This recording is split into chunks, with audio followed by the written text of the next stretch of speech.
Okay, so from here starts your speaking test.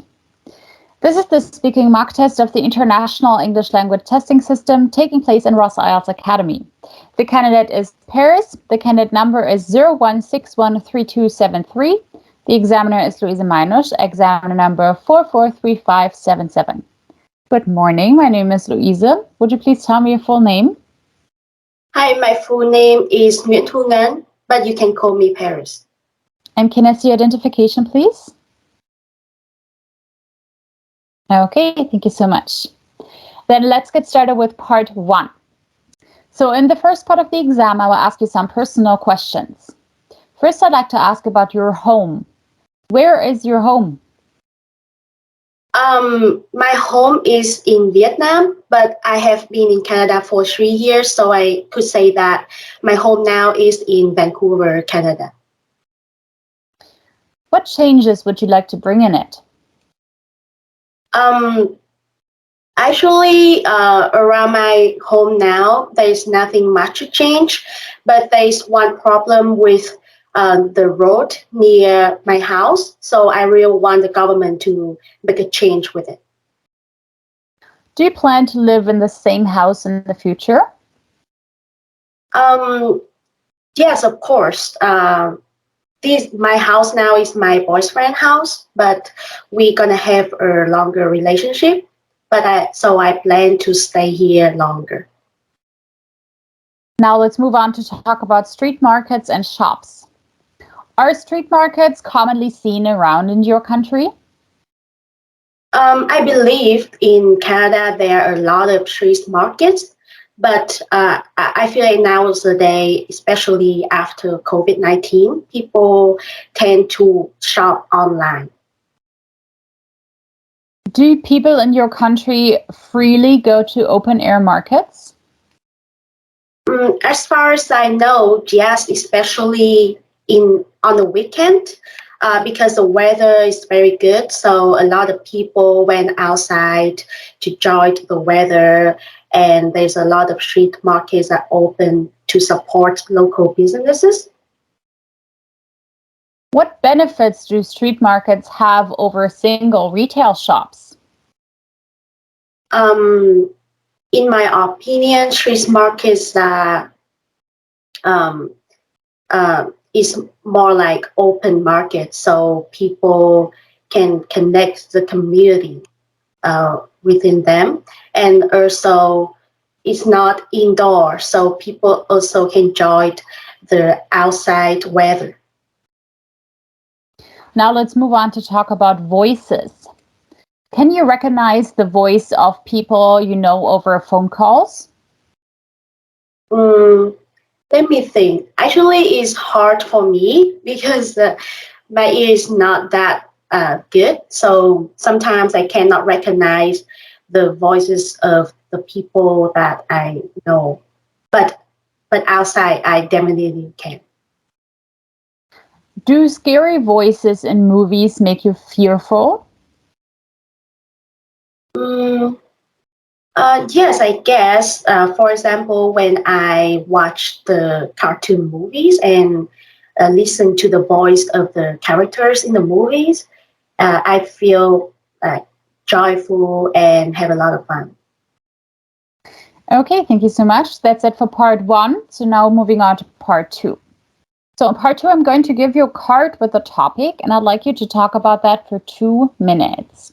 Before you start, you'll have 1 minute to think about what you're going to say, and you can make notes if you wish. Do you understand? Okay, give me just a second, and then I'll share my screen with you so you can see your cue card. All right, here we go. Can you see your cue card right now? Yes. Oh, yeah, right. So you should describe a time you were at a farmland or a farm or met a farmer. And your 1 minute of preparation starts right now.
Okay, so your 1 minute is up. You may start speaking now. Oh, well, so I'm gonna talk about the time that I went to a pickup farm last 2 weeks. I went there with my friends because we planned to pick up our own blueberries and strawberries in the farm. So the farm was in Richmond, pretty close to my house, and it is it is a really big farm with a lot of blueberries and strawberries. And the farmers there, I can see they very friendly. So they show us where to pick up our own fruits. I remember the weather on that day was pretty cloudy, but it was a good sign because there there couldn't be a lot of sun, so we can enjoy our day more. Um, we went there. I went there with my friend, so it was a really relaxing and funny weekend. We can pick up our own fruits as well as talk to each other more. Um, and after that, we can pick a lot of fruits and then enjoy with all of my friends. Uh, I can say that is a really good experience for me because it was the first time I went to pick up my own fruit at the farm. But I really want to go there more to relax after a week of working. Okay, thank you. Then that was it for part 2. So now we're moving on to part 3. So you've been talking about a time you were at a farm or farmland, and now I'd like to ask you some questions that are related to this. Are the number of farmlands across the globe declining? Can you repeat the question, please? Sure. Are the number of farmlands across the globe declining? Yes, I believe that because nowadays a lot of developing countries they want to expand their cities. That's why they reduce the numbers of farmland in the cities, and I think it's affect a lot to the climate of around the world. Do people usually visit farms as a part of their leisure activity in your country? Actually, I don't know in Vietnam, but in Canada, yes, for sure, because around my city, Vancouver, we have a lot of farm. And as I just mentioned in part 2, we can go to the farm and pick up our own fruits. So that's a very fun activities for family, especially for kids, so they can learn more about farm and farmers, so on. What are the advantages of having large farmlands in a region? Um, as far as I know, on the farm, they use a lot of fertilizers, and I believe that it's not good for the people uh, living around the area, so it can affect to their health. And I think when the fertilizer in the soil is can affect the water supplies for the neighborhood too. Do you think that farmers and agricultural workers should be given more subsidies by the governments? Mm, yes, I believe because compared to other workers who work in the office or so on, they have to work really hard under the sun or outside, uh, and and the and the crops only seasonal, so they don't really have income every time of the year. So I think the government should pay more attention to them.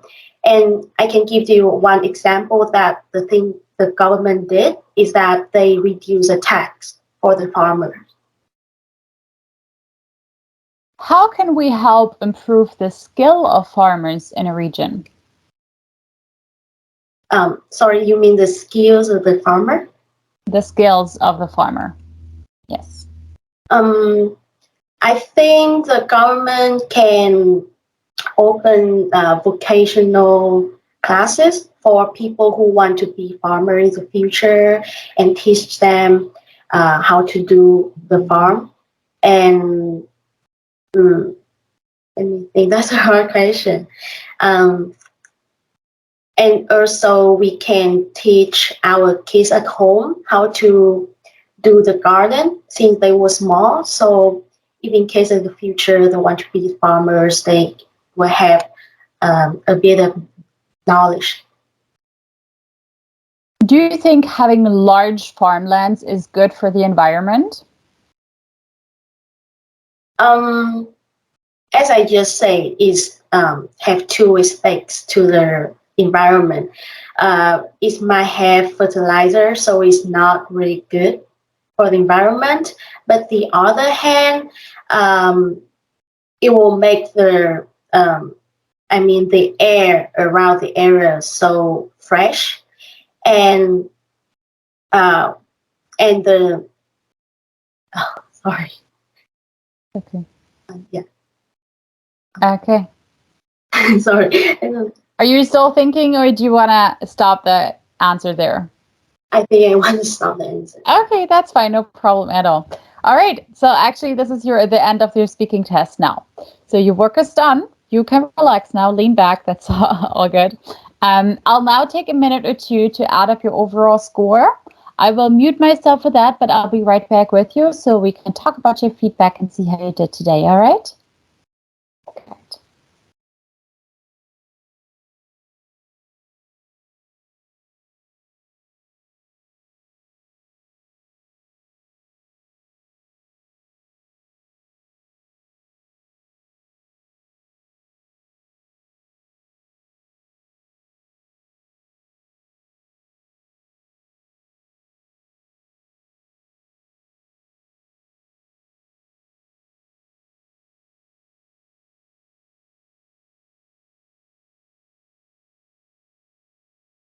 Okay, so let's give you some feedback. At first, I want to get started with some feedback on parts 1, 2, and 3, talk a little bit about the requirements there. Then I'll move on to the single scores of each criterion, and in the end, you'll get a total score for today, okay? All right, so starting with part 1.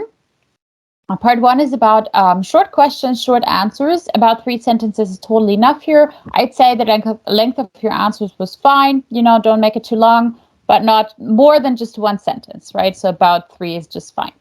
Part 2 then is all about talking at length. It is very important in part 2 that you cover your full 2 minutes, and you can use your bullet points to do so. So you actually did pretty nicely at first, I'd say. Then at about 1 minute and 30 seconds, you started to struggle a little bit to keep going, right? And then you stopped talking at 1 minute and 50 seconds. So there's not a lot of time that you need to fill, but I would definitely recommend you to keep talking until you're interrupted, because if you stop before the 2 minutes are over, that means to the examiner that you cannot produce enough language, and you will automatically lose points in fluency and coherence and lexical resource, right? But I can give you a few tips and tricks on that in a second when we talk about your fluency. All right, and part 3 then is all about longer coherent answers. This is where you can develop your topic a bit, and elaborate on your ideas. I'd say, again, your answers could be a bit longer here. Of course, that also depends on your topic hugely, right? Because sometimes you get a topic where you just don't know what to say. Of course, you should try to keep going for a little bit then and wrap it up nicely in the end so you have coherent, longer answers, right?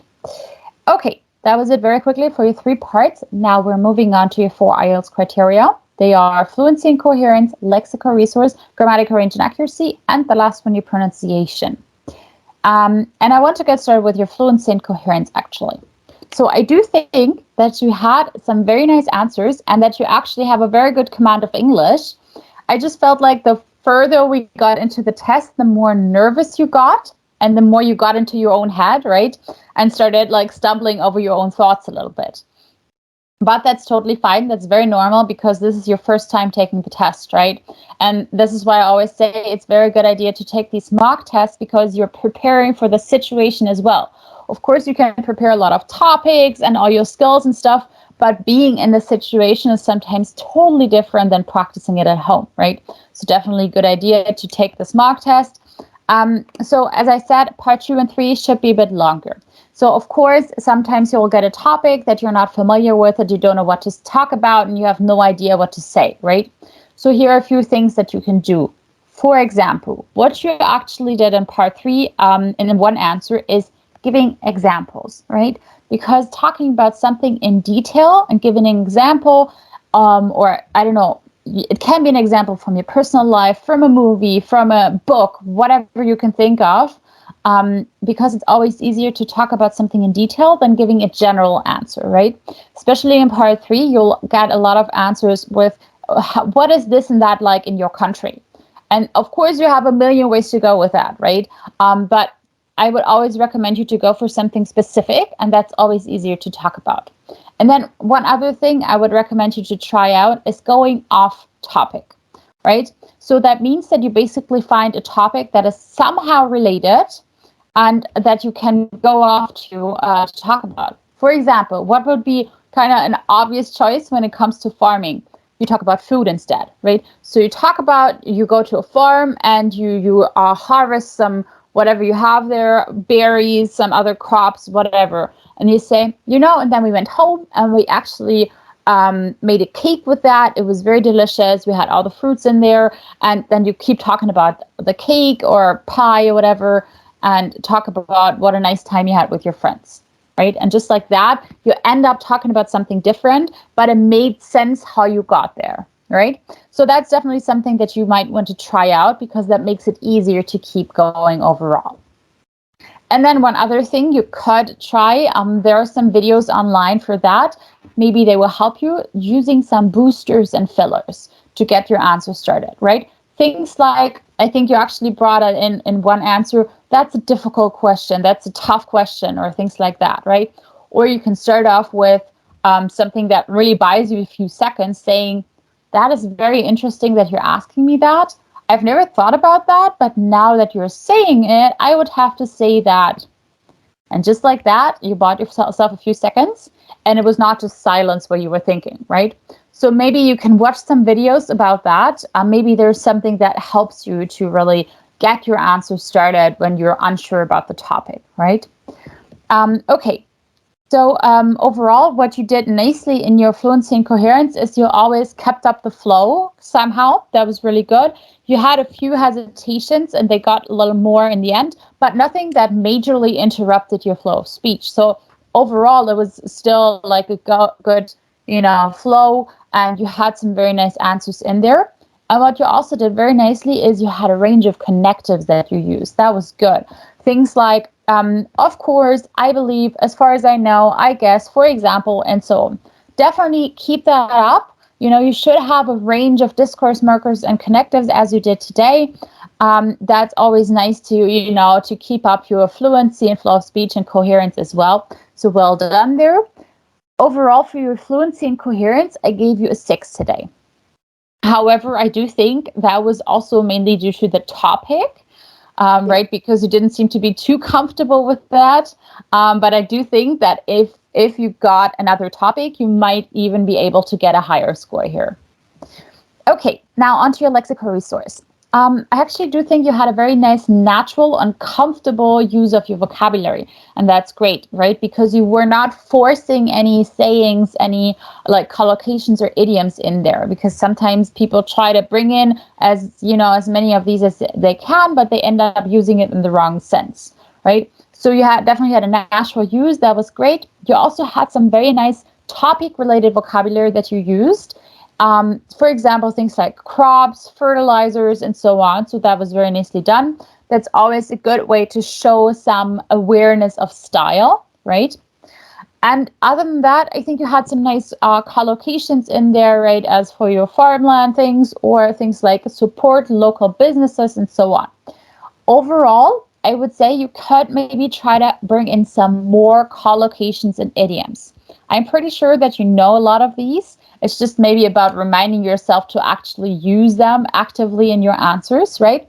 So maybe you can write down some of them that you can think of or something, and then try to remember them. Try to remember to work them into your answers a bit more. Another thing for your lexical resource is your paraphrasing, so using synonyms, right, to avoid repetition. I'd say overall you had a very good range of vocabulary where you didn't repeat many words, but here or there, when you were unsure what to say next, you kind of started repeating a bit of the questions in your own words, right?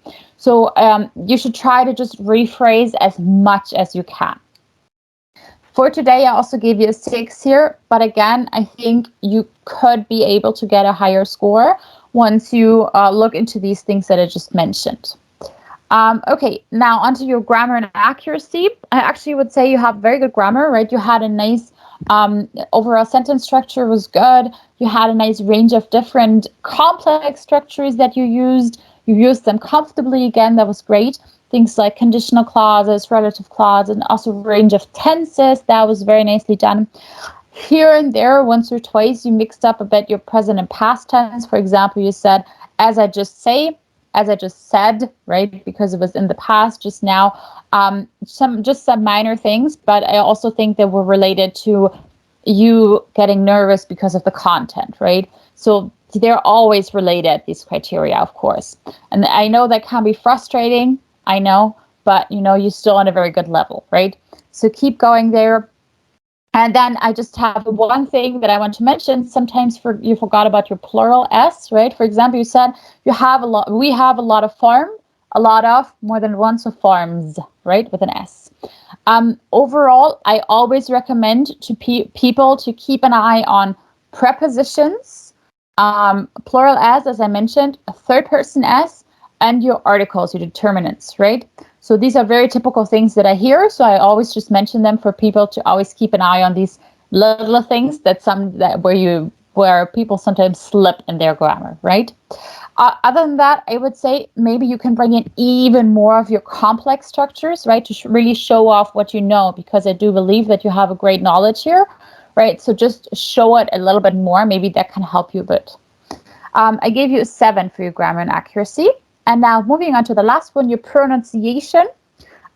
So you definitely have a very clear and natural pronunciation, right? That's very important because, of course, you want to avoid misunderstandings. So you want to be as clear as you can, which you did very nicely. And that also made you sound very conversational, right? And that was great because it really had a good intonation, a good rhythm going on. It was easy to understand what you were saying. That was great. Of course, it's a little bit related to your fluency. So sometimes, because of your hesitations, your rhythm was a bit off, but nothing that majorly influenced your pronunciation or intonation. Just one more thing that I want to mention, then we're done here with the pronunciation thing. It's just, I know when you get comfortable with the language, people tend to say things like gonna and wanna. However, in IELTS, that's considered a pronunciation error. Right, so be sure to pronounce the full word, going to and want to, things like kinda, kind of, gotta, got to, and so on, right? So just as a little hint. I gave you a 7 here nonetheless. That means you got an overall score of 6.5 for today, right? So I would definitely not worry about your 5. I think you can definitely get that required score minimum, right? Of course, you want to set yourself a higher goal. That's totally understandable. I think, just for now, you can watch some more videos specific to IELTS, see if there's something that you can pick up maybe. And other than that, I mean, you already live in Canada, so you have English around you every day, obviously. So just, try to speak as much with your, you said you live with your boyfriend, right? So try to speak as much with him as you can. And I think that's kind of the best preparation for you now. All right? Cool. That was a lot of information for you. Do you have any questions now? Yeah, honestly, before I have a question about like wanna, gotta, gonna, but you just mentioned that because I didn't know that before. Yeah. Oh, I see. Okay. Yeah. Thank you so much. You're very welcome. No problem at all. Of course, I mean, just because you say gonna, that's not gonna, tear down the whole rest of your pronunciation. That's just a general hint. Maybe you can think of that. Okay, cool. Great. Then I have 2 more questions for you. What did you think of this test overall? Was it useful for you? Yes, I think it's very helpful. And yeah, now I feel more confident to have That's a real. good. Yeah. That's good to hear. That's perfect. All right. And would it be okay for you if we share this video on our YouTube channel? Yeah, sure. No worries. Okay, thank you so much. Great, then that's it for today. Best of luck to you with your practice and with your test tomorrow. All the best and have a great rest of your day. So much. Have a good day. Thank you. Bye-bye.